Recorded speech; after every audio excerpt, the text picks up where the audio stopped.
So it's just You know what so blew there's me going to be away? some big bikes. What blew me Yep. away was when I had a guy working in the back of my old office, and he was doing audio. And I went back there once just after hours and watched him kind of messing around with the bags. And he had some sealed bags, and he was trying to figure out.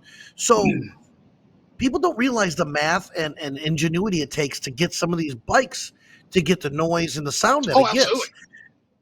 Because let's say Absolutely. you need to put a speaker in there, but there needs to be airflow out.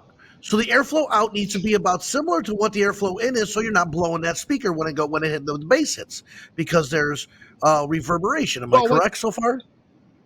well, there's different kind of boxes. There's sealed boxes which have no port at all, and then there are ported boxes. Well, the ported boxes you have each speaker just because they're the same size, they each need when they're designed they need a different airspace. So like there's 12-inch speakers out there that require 1 cube of airspace ported. There are also ones out there that require 2 cubic feet of airspace. And when you put that speaker in, you have to figure out what port you're putting in, because your port, you have to tune your port to the hertz of there is so much science that goes in it. And when you put your port in, you put the speaker in, you have to take the airspace away, because in your braces, all of that takes airspace away from the bag. So there is So a what he lot of was math that doing, goes into it. and to what he was doing, and this was what blew me away. Jeremy, think about this. If you want to find the airspace, even so, you don't know because the lid has a little bit extra. Once you seal it in, you gain some, you lose some. What he did was he filled it with water, and I was like, "What the Yep. hell are you doing?" He goes, I took it off, and I sealed everything. I filled it with water, and then I took that water and I dumped it out, and I measured what the water is, and that's how I can tell what the airspace in there is that I need. And I was like, Sure.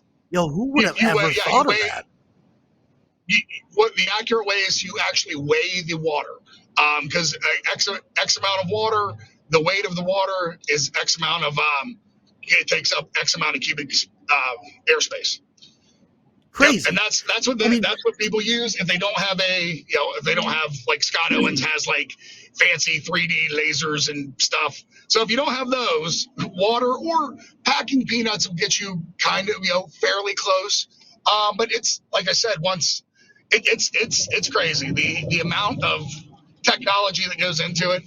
Pretty amazing. oh, and then you have to be an electrician on top of that, because amps aren't the easiest thing to understand in the world, because they split them and everything in an amp doesn't go exactly. Now, I'm not the smartest on this one, but I know that they got Well, because it crossovers and turnovers, Hurts. and it's like well, you have to be very intelligent on how much is going in and coming out of that amp to each speaker. Well, and your speakers are going to be a certain ohm load, and then your amplifiers are also going to be an ohm load. And when you bridge your amplifiers, you drop the ohm load in half. So if you have if you have 2 ohm speakers and you take you've got a 4 ohm amp and you bridge the amp now is putting out 2 ohms.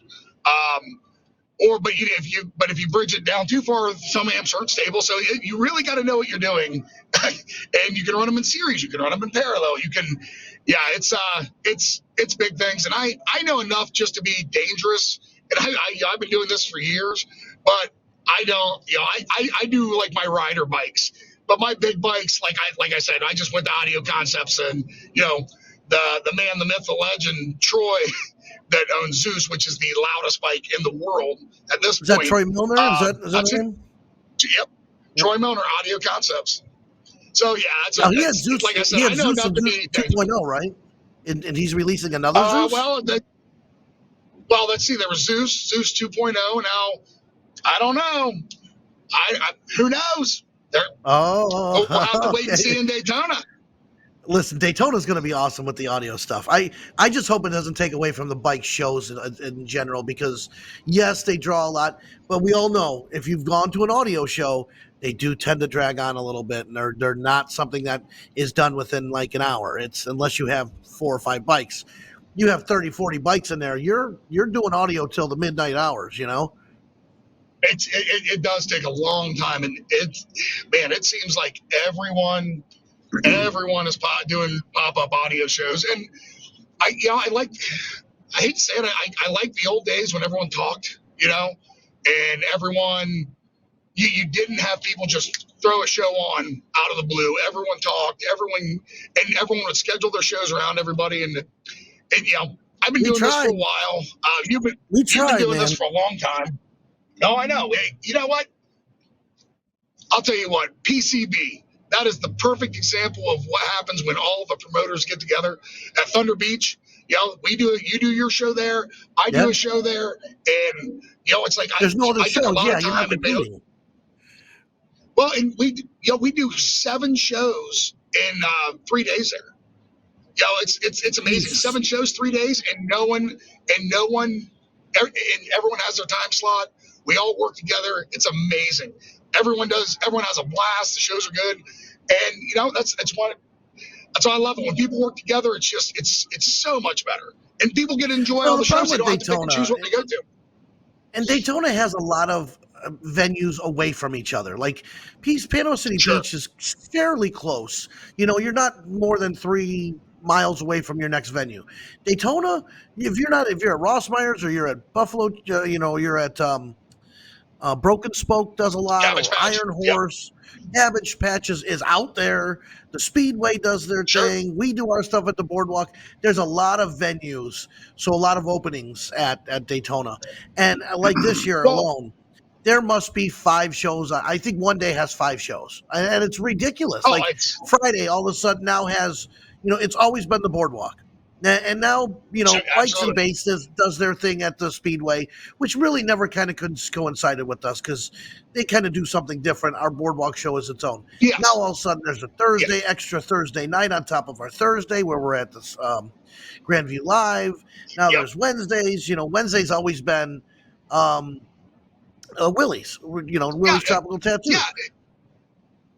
And it's it's one of those things where, but the Tropical Tattoo, that's for the chopper guys. So the bikes that they do, the shows that they do on the Wednesday, because there's Sound Wars on Wednesday. Those two, it's one. Those two don't interfere with each other. You know what I'm saying? But there is just so much on top of each other, and I'll put it this way, and I usually have do something at all the shows. Try and promote everybody at all the shows. And on Friday's a terrible day for me, man. I love to ride, but I don't leave a 15-mile area. And I think was it last spring I did 120 miles, but I didn't leave a 15-mile area. Just bouncing to all the shows. It's like back and forth. From Teddy Morris to Main Street to, I don't know if the Cabbage Patch is going that day, but yeah, that's it. You're just in that loop right there. Jump on 10. Yep.